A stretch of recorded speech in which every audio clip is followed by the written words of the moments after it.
वो लखनऊ आई थी अपने एक्स बॉयफ्रेंड के साथ और अब उसका वो बॉयफ्रेंड जेल में है एक मर्डर के चार्ज में। जैसे ही वो मूवी हॉल से बाहर निकले 10-15 पुलिस वाले आए और उनको अरेस्ट कर लिया। तो hello everyone, welcome and welcome back to my channel. और मैं कल जो मैंने लव जिहाद वाली स्टोरी सुनाई थी, नरेट की थी, आज मैं उसका सेकंड पार्ट बना रही हूँ। स्टोरी आज के पार्ट में ख़त्म हो जाएगी और मैंने जैसे बताया था कि जो पहले वाला हिस्सा है वो मुझे बाद में पता लगा था और इसीलिए ये पार्ट 2 है। तो क्या होता है, मैंने वंशिका से पूछा कि तुम इतनी प्रॉब्लम में हो, इतना सफ़र कर रही हो, तुम घर भी नहीं जा रही हो, तुम्हारे घर से कोई पैसा नहीं आ रहा है, ऊपर से तुम्हारा जो स्टेप फादर है वो तुम्हें गंदी गंदी गालियाँ देता है। मैंने देखा वो कॉल करके बहुत गंदी गंदी गालियाँ बकता था उसको, क्योंकि उसकी जो स्टेप सिस्टर थी वो यही थी और वो चाह रही थी उसको वापस भेजना। और उसके स्टेप फादर की डिमांड थी एक न्यू मोबाइल की, कि मुझे मोबाइल लेके दो, इसके हाथ से भेज दो। तो मुझे ये सब बहुत अजीब लगा। मैंने कहा वो तुम्हें एक पैसा नहीं दे रहे, तुम इतनी बड़ी प्रॉब्लम में हो, तुम घर भी नहीं जा सकती हो, तो आखिर है क्या। Then Vanshika told me her whole story which is that कि वंशिका की मदर की डेथ हो गई थी कैंसर से। At that time Vanshika was in 12th and after that Vanshika जो है कानपुर चली गई थी कोई कोचिंग वगैरह करने, किसी कॉम्पिटिटिव एग्जाम की प्रिपरेशन करने के लिए। एंड वंशिकाज मदर न्यू दैट कि वंशिका का जो स्टेप फादर है वो वंशिका को बिल्कुल पसंद नहीं करता है। रीज़न बीइंग कि वंशिका बहुत खूबसूरत है और जो उसके स्टेप फादर से जो बेटी है वो कंपैरेटिवली वंशिका के वो उतनी प्रिटी है नहीं। जैसे देखो अपने देश में ना चमड़ी का रंग बहुत मायने रखता है। वंशिका वॉज वेरी फेयर और जो उनकी डॉटर थी वो काफ़ी डाउन कम्प्लेक्शन की थी, बहुत डाउन। तो उनको एक यही रहता था कि मेरी बेटी की शादी अच्छे घर में नहीं हो पाएगी। एंड सो फार और भी रीजंस रहे होंगे भाई, नहीं थी वो उनकी बेटी। तो वंशिका की मदर ने उसकी एक लैंड थी उनकी मदर की, जो कि अपने ज़िंदा रहते ही वंशिका के नाम कर दी थी, बिकॉज उनको पता था कि ये मेरी बेटी की ना तो अच्छे घर में शादी करेगा, ये इतना जलता है कि पता नहीं मेरी बेटी के साथ क्या करे। और वंशिका को भी पता था कि ये मैं तुम्हारे नाम कर रही हूँ, तुम्हारी शादी के लिए है ये। और उस टाइम पे वो लैंड थी लगभग 12-13 लाख की, वो उन्होंने वंशिका के नाम कर दी थी। और वंशिका को उन्होंने अपनी ज्वेलरी दी थी कुछ। इसके बाद जो भी उनके फादर के हिस्से में आता उसमें वंशिका का हिस्सा तो आता ही आता, बट उनकी मदर को डाउट था कि ये जो वो फेयर हिस्सा होगा इसमें से नहीं देगा, इसलिए मैं जो है वंशिका के लिए एक सिक्योरिटी रेडी कर देती हूँ। उसकी मदर की डेथ हो जाती है एंड वंशिका जो है चली जाती है कानपुर कोचिंग करने के लिए। और वहाँ तक वो अपने जो घर है वहाँ आती जाती थी। उसका उसकी स्टेप सिस्टर से बहुत अच्छा रिलेशनशिप था, बस जो स्टेप फादर था वही था बहुत नालायक। उसकी दादी का घर था, सब रहते थे वहाँ पे, जॉइंट फैमिली थी उनकी। तो वहाँ पे जाके वंशिका का अफेयर हो जाता है एक ऋषि बोल लेते हैं, तो वंशिका का अफेयर हो जाता है ऋषि नाम के एक लड़के से। अब देखिए जो बच्चे ना अपने घर में प्यार के लिए क्रेव करते हैं, जिनको प्यार नहीं मिला होता है, उनको बाहर अगर कोई इतनी सी भी हमदर्दी दे देता है वो मेल्टडाउन, उनका मेल्टडाउन हो जाता है। वो उस इंसान को ना अपनी पूरी जिंदगी समझ लेते हैं, भगवान मान लेते हैं। उसकी बात उनके लिए पत्थर की लकीर होती है। बट दूसरी चीज़ ये भी होती है कि जिनको अपने घर में प्यार नहीं मिला होता है, अब्यूजमेंट मिला होता है, उनको बाहर डेविल मिलते हैं। बहुत वनरेबल होते हैं ये लोग और जो हरामखोर लोग होते हैं ना वो बहुत इजीली पहचान जाते हैं ऐसे लोगों को। तो वही वंशिका के साथ हुआ था। उस लड़के के मतलब वंशिका पूरी तरह से उसके कंट्रोल में थी ऋषि के, और वो छात्र नेता टाइप का था। उसने देखा था उसका एक रौला टाइप का था भाई, 10-10 लड़कों के साथ घूम रहा है, आज इस गाड़ी पे, कल उस गाड़ी पे, आज बुलेट पे, कभी किसी पे। तो उसने वंशिका से बोला कि देखो तुम्हारा ये बाप तो बहुत हरामी है और तुम सिर्फ और सिर्फ जो भी तुम्हारे एसेट्स हैं तुम्हारी मदर ने दिए हैं, ज्वेलरी है, इसका यूज़ तुम क्या सिर्फ शादी के लिए करोगी? तुम्हें कुछ पता भी है ये तुम्हारी अरेंज मैरिज हो तो कैसे घर में हो, किससे हो जाए? और ये श्योर था कि वंशिका की शादी अरेंज मैरिज इस लड़के से तो नहीं हो सकती थी, because there was a caste difference, बहुत बड़ा ह्यूज कास्ट डिफरेंस। वो बोलता है कि सुनो तुम अपनी मदर वाली लैंड को सेल आउट कर दो, वो पैसा मुझे दो, मैं तुम्हारी जॉब लगवाता हूँ SBI में। और उसने ये बोला था कि तुम्हारी जॉब लगेगी, तुमको लखनऊ मिलेगा, क्योंकि मैं जिससे ये सोर्स लगवा रहा हूँ, जिनके तक ये पैसा पहुँचा रहा हूँ, वो लखनऊ में ही लगवा पाएंगे जॉब। और तुम्हें एंट्रेंस तो देना पड़ेगा क्योंकि और कोई रास्ता है नहीं जाने का, बट वो एंट्रेंस तुम्हारा क्लियर होगा सब कुछ और तुम्हारी ज्वाइनिंग होगी SBI में। तो वंशिका ने क्या किया कि एकदम वो रिवेलियस हो गई। एक तो इस लड़के का उसे सपोर्ट मिल रहा है, दूसरी चीज़ उसे लग रहा है कि वो SBI में क्लर्क हो जाएगी। ठीक है, तो क्या है, ये लैंड से जितना पैसा मिलेगा वो तो ऐसे कमा लेगी कुछ दिनों में। और जब उसकी जॉब लग जाएगी तो वो इससे शादी भी कर लेगी। फिर इसके स्टेप फादर है, फैमिली वालों का इतना कोई जोर तो चलेगा नहीं इस पर। तो बंसिका जाती हैं अपने घर में, रेवल करती हैं और कहती हैं मेरी जॉब लग रही है SBI में, इसलिए मुझे ये लैंड बेचनी है। और बंसिका ने उस लैंड को सेल आउट किया 12 लाख में, और वो सारा पैसा लेके बंसिका आई कानपुर। और कानपुर आके उस लड़के ने बोला कि अभी मैं तुमको लखनऊ अकेला नहीं छोड़ सकता हूँ, तो तुम ऐसा करो मेरे साथ चलो, मैं भी वहीं चलूँगा। और उसने कहा कि मैं तुम्हारे बिना नहीं रह सकता, मैं भाग रहा हूँ अपने घर से, मेरे पेरेंट्स तुम्हें एक्सेप्ट नहीं करेंगे और मैं नहीं चाहता कि तुम लखनऊ जाके अकेली रहो, मैं वहाँ तुम्हारे साथ रहना चाहता हूँ। उसने ऐसा दिखाया कि देखो मैंने तुम्हारे लिए सब कुछ छोड़ दिया, मैं अपने घर से लिटरली भाग रहा हूँ तुम्हारे लिए। और बंसिका को और ज़्यादा खुश की, अरे वाह देखो कितना प्यार करता है मुझसे, इसने तो मेरे लिए अपना घर बार छोड़ दिया। वो आ जाता है, पहले वो बंसिका से 5 लाख लेता है। अब वो कहाँ जाते हैं बंसिका को नहीं पता। एंट्रेंस एग्ज़ाम की डेट शायद आने वाली थी कुछ 3-4 महीने बाद। उसने कहा फिर भी थोड़ा थोड़ा तो पढ़ लो, ओके। बंसिका के पास थे 12 लाख। उसने कहा 5 लाख एक बार में जाएंगे और 5 लाख दूसरी किस्त में जाएंगे, बचे 2 लाख जिसको कि इन लोगों ने अपने रहने खाने में उड़ाया। बंसिका जो है फ़ोन रखती थी, बट ऋषि फ़ोन नहीं रखता था। वो बोलता था मैं इसलिए फ़ोन नहीं रख रहा हूँ बिकॉज मेरे पेरेंट्स मुझे ट्रेस कर लेंगे, वो पुलिस में रिपोर्ट लिखाएंगे कि मैं घर से भाग गया हूँ किसी लड़की के साथ और वो मुझे ट्रेस कर लेंगे, तो हमारा तुम्हारा जो है अफेयर खुल जाएगा, साथ नहीं रह पाएंगे, फालतू के इशू आएंगे। तो बंसिका ने बोला ठीक है। अब ये लोग आराम से एक रेंटेड हाउस लेके रह रहे हैं, घूम रहे हैं, फिर रहे हैं, मूवीज़ देख रहे हैं। और जब भी कभी ऋषि को फ़ोन का कोई काम पड़ता था अपने फ्रेंड से कांटेक्ट करने के लिए कहीं भी, तो वो बंसिका का फ़ोन ही यूज़ किया करता था, कॉल मैसेज सब बंसिका के फ़ोन से ही करता था। तो एक दिन ऋषि और बंसिका मूवी देखने गए थे और जैसे ही वो मूवी हॉल से बाहर निकले 10-15 पुलिस वाले आए और उनको अरेस्ट कर लिया ऑन द स्पॉट। बंसिका के पास 2 फ़ोन थे, दोनों उन्होंने जब्त किए, ATM सब कुछ जब्त कर लिया और इन दोनों को ले गए वो police station. Bansika was so much surprised. अब तक इनका जो है जो जॉब वाला इसने बोला था उसका पूरा 10 लाख जा चुका था। अब बंसिका के हाथ में ना फ़ोन है ना ATM कार्ड है और वो एक थाने में बैठी हुई है और उसको पकड़ा गया है एक मॉल से बाहर निकलते हुए विदाउट एनी कॉन्टेक्स्ट 10-12 पुलिस वालों ने। तब बंसिका गॉट टू नो कि जो ऋषि हैं ये कानपुर में एक मर्डर कर चुके हैं। ऋषि और ऋषि के फ्रेंड्स ने मिलके यही अपने छात्र संघ वगैरह के लड़ाई में इन्होंने किसी का मर्डर कर दिया और ये फरार है, बंसिका के पैसों पे ऐश कर रहा है। और जो 10 लाख रुपए उसने बंसिका से लिए थे वो कहीं किसी जॉब के लिए नहीं गए थे और ना ही कोई जॉब लगने वाली थी। इतने दिन छुपने के लिए ये पैसा उसने रिश्वत की तरह खिलाया तो था, पर बंसिका की जॉब के लिए नहीं, खुद को बचाने के लिए इस मर्डर केस से। Vanshika was shattered. उसने अपने घर में बोल दिया था कि मेरी 15 दिन बाद ज्वाइनिंग है, इतनी सैलरी मुझे मिलेगी। और अब उस लड़की के पास ना तो फ़ोन है ना रहने के लिए घर, क्योंकि रेंट नहीं देगी तो कैसे रह पाएगी। और ये ना जॉब है, अब जॉब की उम्मीद नहीं है कि उसकी कोई ज्वाइनिंग नहीं होने वाली 15 दिन बाद। लेकिन बंसिका के पास कोई ऑप्शन तो नहीं बचा था। हालांकि पुलिस वालों ने उसको छोड़ दिया था बट उसके फ़ोन नहीं दिए थे, क्योंकि एज आई टोल्ड यू ऋषि ने बंसिका के फ़ोन ही यूज़ किए थे और उसी फ़ोन के थ्रू वो लोग ट्रेस भी हुए थे।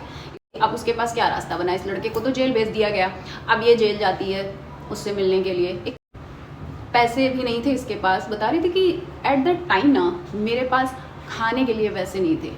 मेरे घर मैंने कई दिन पहले कुकिंग नहीं की थी, आटा ला के रखा हुआ था, तो उस आटे में कीड़े पड़ गए थे। दूध लेने की मेरी औकात नहीं थी।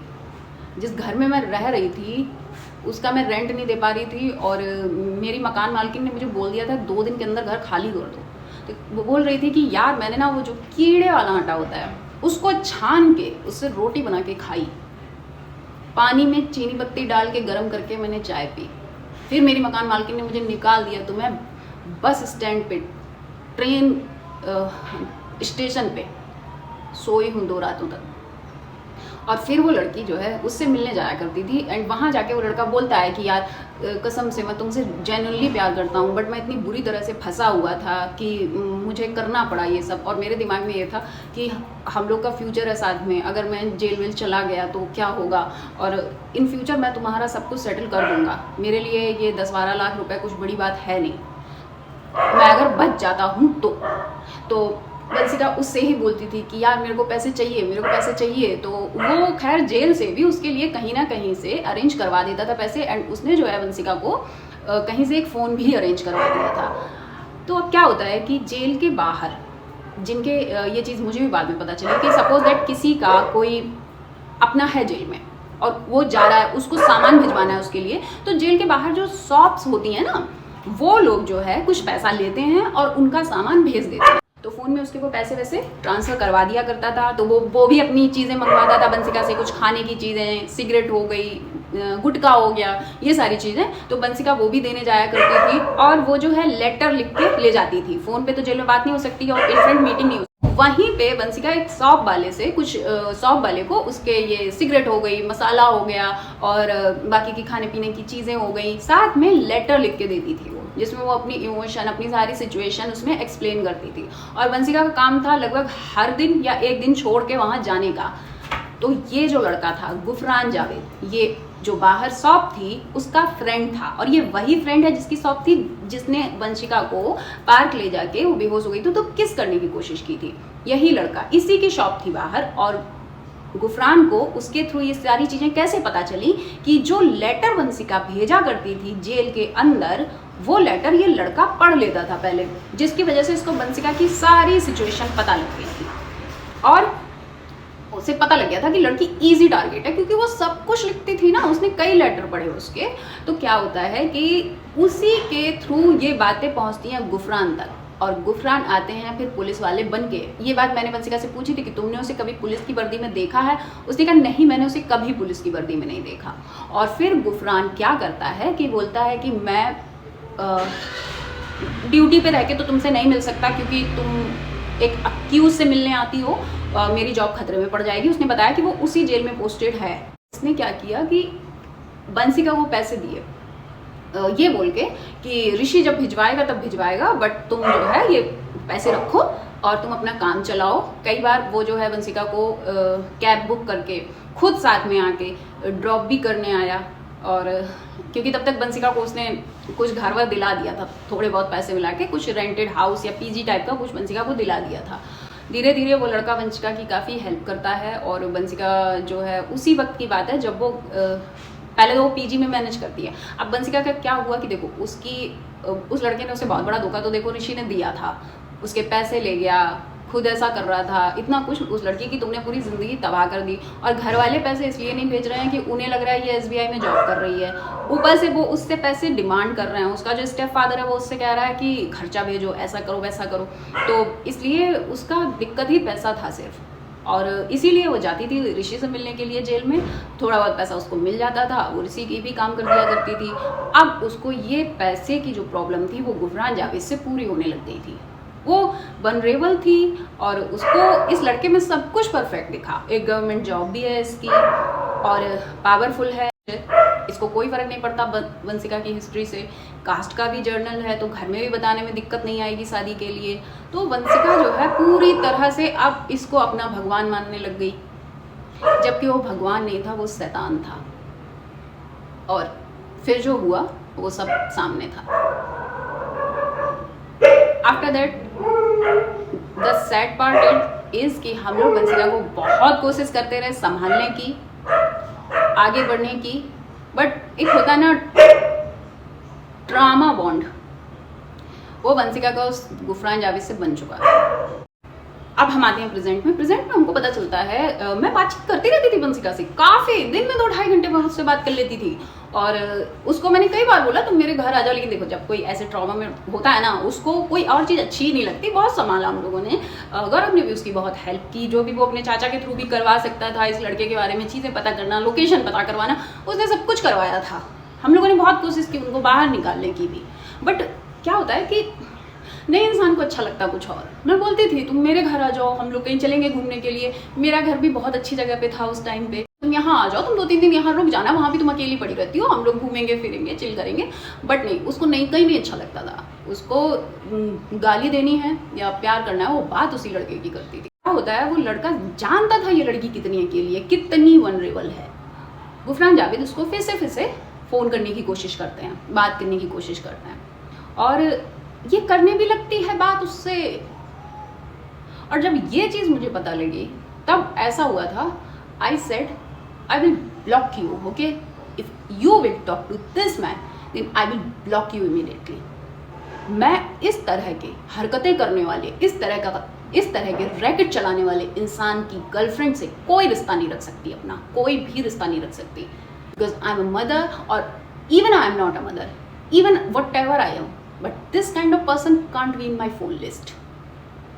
एंड शी सेड नो यार ऐसा नहीं है, प्लीज़ ऐसे मत करो, वो कोई रैकेट वैकेट नहीं चलाता है, उसने मुझे बताया कि ये वो करके उसने कर लिया था मैनिपुलेट। लेकिन फिर भी बंसिका मेरे से ये चीज़ हाइड करती है कि नहीं वो मेरे से बस सॉरी बोल रहा था, और वो मेरे को बोल रहा है कि मैं तुम्हारी जो ज्वेलरी वगैरह है वो मैं तुम्हें छुड़ा के दे दूँगा, और मैं तुम्हें जो भी मेरे से बनेगा मैं तुम्हारे फाइनेंसेस भी बेयर करूँगा। जबकि वो लड़का सिर्फ शो ऑफ कर रहा था, वो कोई बहुत अच्छे घर से नहीं आ रहा था, ना ही उसकी कोई गवर्नमेंट जॉब थी, वो जस्ट किसी ऑफिस में काम करता था, महीने का 20-22 हज़ार बस।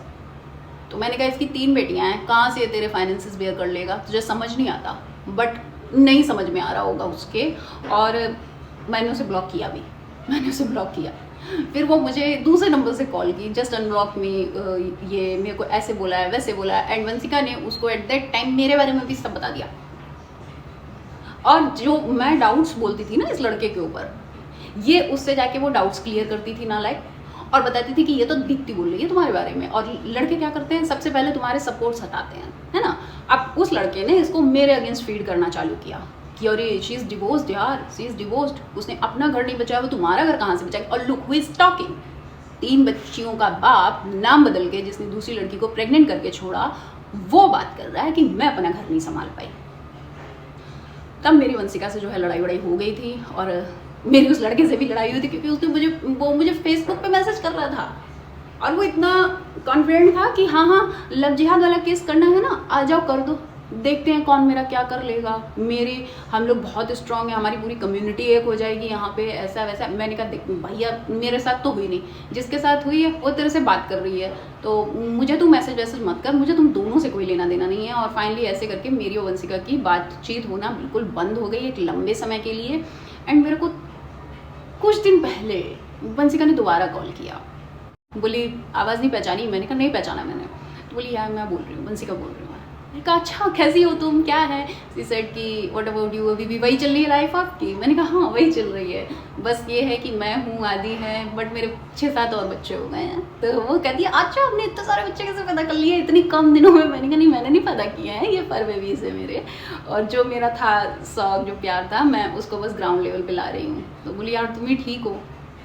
मैंने कहा तुम्हारा क्या हुआ, उससे शादी की तुमने बेवकूफ़ से। तो बोली कि नहीं उससे शादी नहीं की, बट हाँ मेरी भी शादी हो चुकी है और मेरा एक बेटा है। तो उसका बेटा 2 साल का हो गया था। एंड मैंने कहा कि खुशी में तो तुम मुझे याद नहीं करती वंशिका, आई ट्रस्ट इट मुझे पता है कि मुझे लोग ना जब उनका सब कुछ लग जाती है तब वो मुझे कांटेक्ट करते हैं, नहीं टेल मी अब क्या हुआ तुम्हारे साथ। तो उसने कहा कि यार मेरी इससे सेकंड मैरिज है, मेरे पास कुछ भी नहीं था, पैसे भी नहीं हो रहे थे, और मैंने बहुत ट्राई किया, मैं जीवन साथी पे भी गई शादी के लिए, लेकिन वहाँ भी सारे फ्रॉड्स रहते हैं। तो मुझे फिर अपने घर में ये चीज़ कन्फेस करनी पड़ी कि मेरी कोई जॉब नहीं है, और मैं अगर वहाँ रही तो पता नहीं मेरा क्या होगा, या तो मैं भीख मांगूंगी या मैं प्रोस्टिट्यूशन में धकेल दी जाऊँगी। और ये अपने घर चली जाती है, और इसके जो स्टेप फादर थे वो इसकी शादी करा देते हैं कहीं पे। ये वंशिका उसकी सेकंड वाइफ थी, उसकी फर्स्ट वाइफ से उसका डिवोर्स हो चुका था, और वो बंदा भी बहुत अब्यूजिव है और बहुत मारता पीटता है इसको। इवन जो इसका बच्चा है वो इससे भी कोई मतलब नहीं रखता है। और वंशिका की शादी करने के बाद से उसके जो स्टेप फादर हैं उन्होंने कभी वंशिका को वापस घर पे नहीं बुलाया। उन्होंने कहा हम शादी कर देंगे, इसकी शक्ल नहीं देखेंगे। और इस बंदे को ये चीज़ पता है कि इसके पास कोई सपोर्ट है नहीं इसके फैमिली का, वो उसको काफ़ी टॉर्चर करता है, काफ़ी टॉर्चर करता है। तो मैंने बोला कि तो अभी क्या तुम इसके साथ कोप कर रही हो या तुम कोई और रास्ता ढूंढ रही हो। तो शी टोल्ड कि यार मैं ट्यूशन पढ़ाती हूँ, और जो भी हो मुझे देखो ये मेरे बच्चे का भी ख्याल तो रखता नहीं, उसके बच्चे के लिए कपड़े खरीदना हो गया या फिर उसके दूध का खर्चा हो गया या वो बीमार पड़ गया, वो आदमी नहीं देता था। तो मुझे अपने बच्चे को पालना था, तो मैं कोचिंग्स वगैरह पढ़ाने लग गई और मेरा अच्छा चलने लग गया। तो मैंने काफ़ी सारा पैसा इकट्ठा कर लिया है, एंड अब मैं इसको छोड़ूंगी। तो मैंने कहा छोड़ के क्या करोगी, एस्केप करोगी या रहोगी सामने, जस्ट सेपरेट हो रहे हैं कि तुमको पता है मैं यहाँ रह रही हूँ बट मैं तुम्हारे साथ नहीं रहूँगी। आई सेड कि वो तुम्हें रोकेगा, बोली कि नहीं वो नहीं रोकेगा, वो मुझसे खुद कहता है तू चली जाए यहाँ से। एंड मैंने कुछ पैसे जोड़ लिए हैं, मैं कोई छोटा सा बिजनेस डालूंगी। सो आई वॉन्ट कि तुम मेरा सपोर्ट करो। मैंने कहा मैं किस टाइप का सपोर्ट करूँ तुम्हारा, बताओ। तो सी सेड कि मैं तुम्हारे साथ रहना चाहती हूँ ताकि मैं भी बिजनेस करूँ, मेरे बच्चे को भी एक सपोर्ट रहेगा।